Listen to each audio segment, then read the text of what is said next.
Assalamualaikum teman-teman. Baik, di video kali ini saya akan menjelaskan tentang hubungan membantu dan langkah-langkah hubungan membantu. Yang pertama yaitu pengertian hubungan membantu. Menurut Rogers bahwa hubungan tersebut adalah untuk peningkatan pertumbuhan, pematangan fungsi, cara penanganan kehidupannya dengan memanfaatkan sumber-sumber internal pada pihak yang diberikan bantuan. Jadi, hubungan membantu itu adalah hubungan antara konselor dengan konseli atau klien, baik itu memecahkan masalah dan sebagainya. Selanjutnya adalah langkah-langkah hubungan membantu. Langkah-langkah hubungan membantu yang harus dilakukan, yang pertama yaitu menentukan masalah. Jadi terlebih dahulu kita menentukan masalah apa yang dialami oleh klien atau konseli tersebut.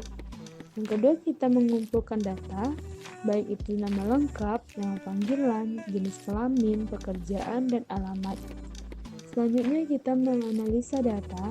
Menganalisa data ini adalah untuk mengetahui siapa konseli kita sesungguhnya dan masalah apa yang dialami oleh konseli tersebut. Selanjutnya, kita mendiagnosis.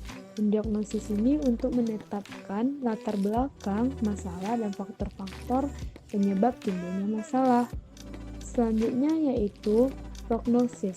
Prognosis ini setelah kita melakukan diagnosis, barulah kita masuk ke prognosis untuk menetapkan langkah-langkah bantuan yang diambil untuk membantu klien tersebut. Selanjutnya kita mengadakan terapi. Terapi ini adalah melaksanakan jenis bantuan yang telah ditetapkan pada prognosis tersebut. Lalu yang terakhir kita mengevaluasi.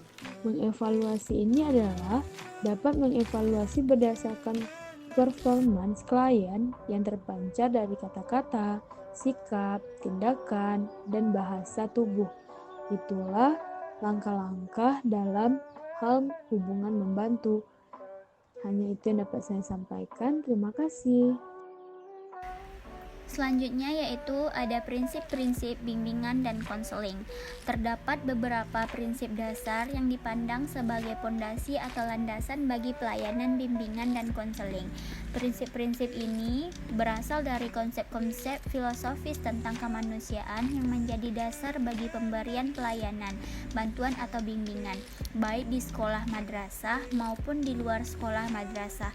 Prinsip-prinsip tersebut yakni yang pertama ada diperuntukkan bagi semua konseling.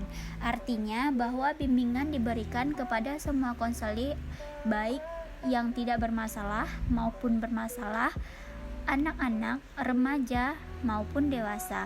Dalam hal ini pendekatan yang digunakan dalam bimbingan lebih bersifat preventif dan mengembangkan daripada penyembuhan. Yang kedua yaitu ada sebagai proses individuasi. Setiap konseli bersifat unik, berbeda satu sama lainnya, dan memulai bimbingan konseli dibantu untuk memaksimalkan perkembangan keunikan tersebut. Selanjutnya, yang keempat merupakan usaha bersama. Bimbingan bukan hanya tugas atau tanggung jawab konselor, tetapi juga tugas guru-guru dan kepala sekolah sesuai dengan tugas dan peran masing-masing. Mereka bekerja sama sebagai teamwork.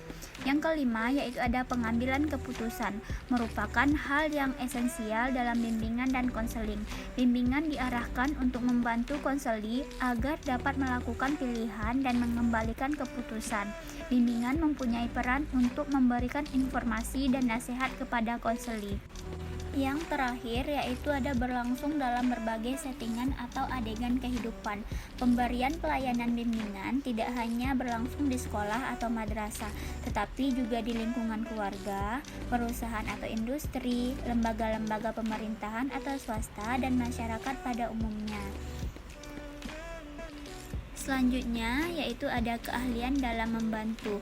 Aspek keahlian dan keterampilan atau skill yang dimiliki konselor merupakan salah satu alasan mengapa klien mendatanginya. Klien datang kepada konselor karena dia mengakui bahwa konselor memiliki keahlian dan keterampilan khusus untuk membantunya. Menurut Piotrowesa 1978 mengemukakan bahwa ketika konselor menyetujui perannya untuk membantu klien, maka sekaligus konselor menyetujui untuk mencurahkan segenap energi dan kemampuannya membantu klien dalam mengatasi masalah-masalah yang dihadapi. Karena itu, konselor merupakan pribadi yang esensial dalam kehidupan klien. Baiklah, di sini saya akan menjelaskan tentang karakteristik hubungan konseling. Menurut George dan Christiani pada tahun 1990, mereka mengemukakan 6 karakteristik dinamika dan keunikan hubungan konseling dibandingkan dengan hubungan membantu yang lainnya. Yang pertama yaitu adanya afeksi. Afeksi adalah hubungan konselor dengan klien pada dasarnya lebih sebagai hubungan afeksi daripada sebagai hubungan kognitif. Di sini hubungan afeksi akan tercermin sepanjang proses konseling, termaksud dalam melakukan eksplorasi terhadap persepsi dan perasaan-perasaan subjek klien. Yang kedua yaitu intensitas. Intensitas sendiri adalah hubungan konseling dilakukan secara intensitas. Hubungan konselor dan klien yang intensitas ini diharapkan dapat saling terbuka terhadap persepsinya masing-masing. Lalu yang ketiga, adanya pertumbuhan dan perubahan. Di sini hubungan konseling bersifat dinamis, yaitu hubungan konseling terus berkembang sebagaimana perubahan dan pertumbuhan yang terjadi pada konselor dan klien. Yang keempat yaitu privasi.